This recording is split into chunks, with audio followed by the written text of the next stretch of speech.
Let's play a little fact versus fiction because I got a lot of real estate network people calling me with their transactions are falling apart. A lot of folks had loans with Navy Fed and they lost their deals. Yes. Let's talk about the 640 credit score. So I am told no one is doing a loan FHA below 640. Fiction. So, Really? yes. So you started with FHA, and we thought, and you also mentioned VA. Mm-hmm. So let's just start with VA, just real quick. Okay. VA technically, they don't have scores, ironically, right? So Right. it's an overlay. Now, across the board, everybody had a 580 score. 580 has been the norm for God knows how long. 580 is still the score. FHA, they have a score. Their minimum score, if you come in with a minimum of 3.5 down, is 580. And if you come in with 10% down, you can buy it with a 500 score. I mean, It's Wow. crazy how low That's that is. crazy. That's like, hey, made all your payments late, you backowed in this, defaulted in that, no problem. We got a loan for you. I mean, No kidding. Whoa. FHA still offers that. So no, that's a myth, fiction. And yeah, 580 is the score, both minimum for FHA and VA. And just to let you know, Navy Fed increased their score to 660 for veterans, Really? and they stopped doing FHA. And stopped I doing it only know completely. that because I called a Navy Fed rep, because if I see data posted, I want to call, make sure before I actually talk about it. And Yeah. they confirmed March 23rd. Wow. They just they pulled the product increased. completely. They pulled FHA and they increased their scores to 660. So for all these agents who had escrows going and then they had to cancel because their lenders who told them they can't do it because the credit score was below 640, why do you think their lenders told them they couldn't do the loan? The lenders, so each lending institution, call it like your mom and pop shop, right? Everybody has correspondent trade lines, right? And then you figure out your own overlay. So it's like, I'm going to give you $1. You figure out how you want to split that dollar with what rules, if you give it away or whatever, right? So every company has created their own overlays because of risk and because of liquidity. Meaning, as people have been starting to, let's say, file for unemployment, right? And a lot of these people either are in escrow or closed a month or two ago or whatever it may be.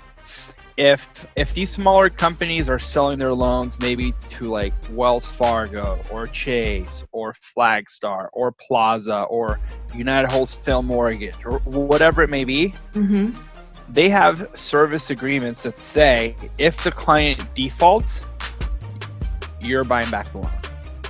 Okay. If the client defaults, you have to pay us X amount. So what these smaller companies have said is, well, hey, I don't want to take that risk. So we feel that somebody that has a higher credit score is less of a risk to default, which makes no sense because it doesn't matter what you do. You can have good or bad credit. It has nothing to do with your job. It's just how you manage money.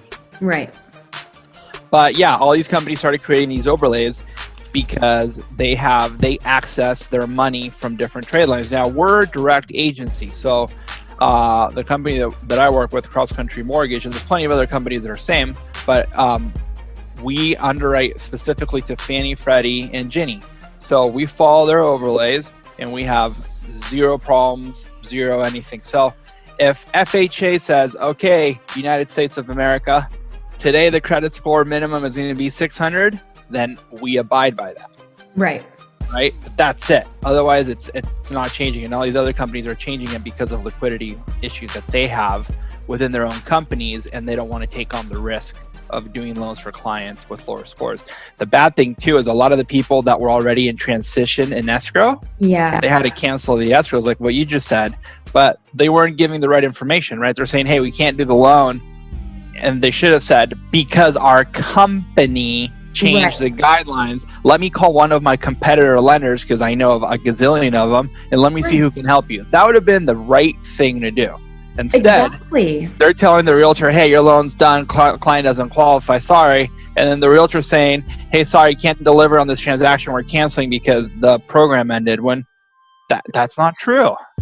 You know how many realtors told me they changed the law? And I told them, well, it's a guideline, not a law, for starters. But I'm like, no, Yeah. I don't think the guideline changed. I think it's a lender overlay, but they don't really, like, I have to know everything about everything because I want to understand it so I can explain it to the client. So I get what an overlay is. It's a rule I'm going to put on to because it's my money I'm lending. So that's like Bank of America. If they want to make it a 690 FICO score, that would be their rule because FHA is really 580.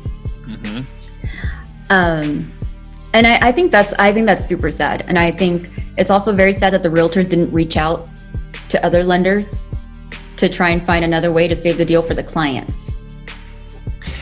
Now the rate locks. I have been told from my friends, because I have friends that are realtors in all different states, that some of them aren't getting rate locked at all. So meaning even though you're in escrow purchasing a home, the rate that you were quoted, you cannot lock at all until your loan docs and the final point of the escrow is closed. So again, fiction. Okay. That's a rule. That's an overlay. And let me just tell you why. Number one, no, it's not true. Anybody can lock a rate, but what's happening is, and this is a broker problem, just to let you know. So there's a difference. Brokers and bankers. Okay. Bankers, like myself, we control the loan start to finish. We have one company, so Cross Country Mortgage, and I've got all sorts of different money, but we underwrite the loan and we do the whole thing. Whereas in the broker world, they've got 25 different investors, hypothetically, right? Mm-hmm. So what a lot of brokers do is, since they have access to 20 different trade lines like UWM, which everybody uses, or Quicken Loans, which everybody uses, whoever it may be, what they'll do is they'll lock a loan day one, right? They have the package, and the brokers underwrite to DU. DU is the automated system that tells you all the conditions that you need on your approval. And what they're doing is, okay, hey, example, before, this is what they would do. I'm going to lock you in with lender over here. Mm-hmm. And if the rate improves by the next 3 weeks or 4 weeks that we're in escrow, I'm going to lock you with lender over here. Okay. So when they lock that rate, they're supposed to deliver a $400,000, a $500,000, whatever it may be, whatever money they lock, they're supposed to deliver that to that institution. And what they've been doing is, then they go, okay, cool, we got all the conditions. Now we're going to swap it to this other lender. And since we already have everything, we have all the conditions from the client, it'll be a clean file. We're just going to resubmit it. And boom, done. Or they would submit 2 or 3 files at the same time. Oh my God. To see who would get it to the fit, and then they would just lock to whoever had the best rate.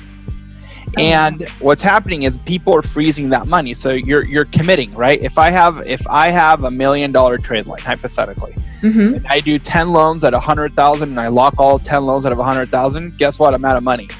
Right. And now I have to close that loan, make sure all the conditions are in. I have to deliver that loan to that investor that I have that $1 million with, Mm-hmm. and they have to buy it from me. Once they buy it from me, then I get my money back, and then I do it again, right? Groundhog. It's just recycling the money. So all these people have been committing and not delivering. So now I know for a fact, because I've heard it from some broker buddies of mine,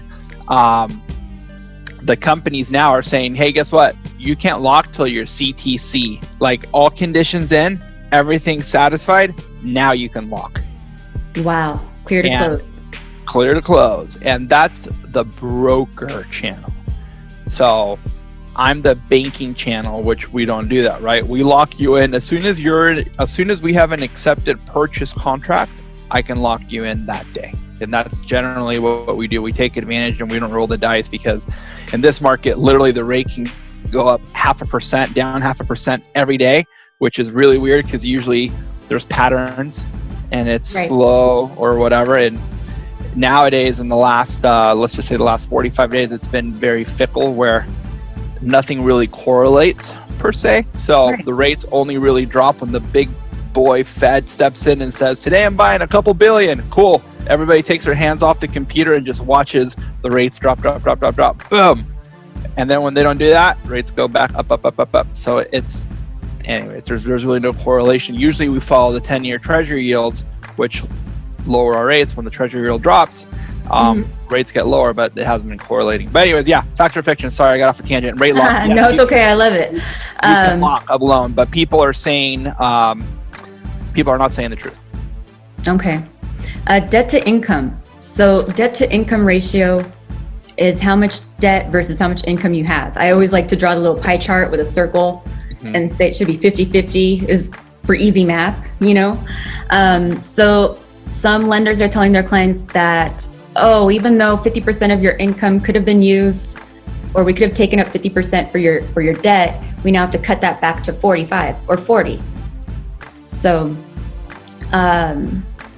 is that, again, another overlay, or is that a government guideline that you're seeing? So that is fiction once again. So these certain smaller lenders, and I don't want to say small because a lot of them are big, like Navy Federal is one of the largest credit unions that the military goes for, right? Right, yeah, no, they're huge. I know there's also companies, like big companies, like a Movement Mortgage type company, right, where they also increase their score and they capped it with debt to income. There's also local San Diego lenders, which, you know, no need to name drop them, but all of them made their points the wrong way and didn't really explain the real facts. So overlay. So FHA allows you to go to 56.9. Period. End of story. 56.9. FHA. VA technically has no debt to income. I mean, I've done loans up to 73% debt to income. And as long as the automated findings, which is the DU or the LP, as long as we get an automated finally approve eligible, we can do the loan. So a lot of people may have like $200,000 in the bank, which is a compensating factor, but they have a ton of debt, but they have no problem making that payment. They have great credit history, great whatever. So the VA really doesn't have a debt to income. Let's just say usually it's in the 50s, but you can get away with all the way in the 70s, 60s. It's all automated. Conventional loans, you cannot go over 50%. Now, again, it's up to the computer model because it's going to take the risk factor of your credit score, your income, how you've made your payments over time, and it's going to give you a green light or red light. Some people that buy with 20% down for some reason can't go past a 43 or a 45% debt to income because they haven't managed their payments on time. But then some people that buy with 5% down that have perfect credit can go all the way to 50% debt. Okay. And these are all factors that the automated findings put together, which is the DU or the LP. So I appreciate you spending time with me to help educate folks out there, anyone paying attention. If you have questions, this is Rodrigo Balon. Here's his phone number. He's with Cross Country. He based out of La Jolla, but he does everything online. And this is my information, obviously. And you can Google that. I would have put more awards so I can be like Rodrigo, but then the whole screen would just be all of our awards. Congratulations for kicking butt another year. You're always so successful, so I admire your perseverance. Oh, I love that word, by the way. Perseverance and phenomenal are probably my two favorite P words. Yeah, it's a great one, so thank you. No, it's hard work, and you know, it's working with really good real estate agents, right? My business relies 100% on my referral, and the referral is either 90% a real estate agent or a past client. And every deal counts, kind of like what we were talking about earlier, right? So just like you getting deals, right? You meet people, whether it's online or whatever, you keep getting referrals because of what we do, what we deliver on, and because we keep our word. Exactly, we keep our word. Yeah, this was a lot of fun. Thank you. No, thank you. Bye. Bye.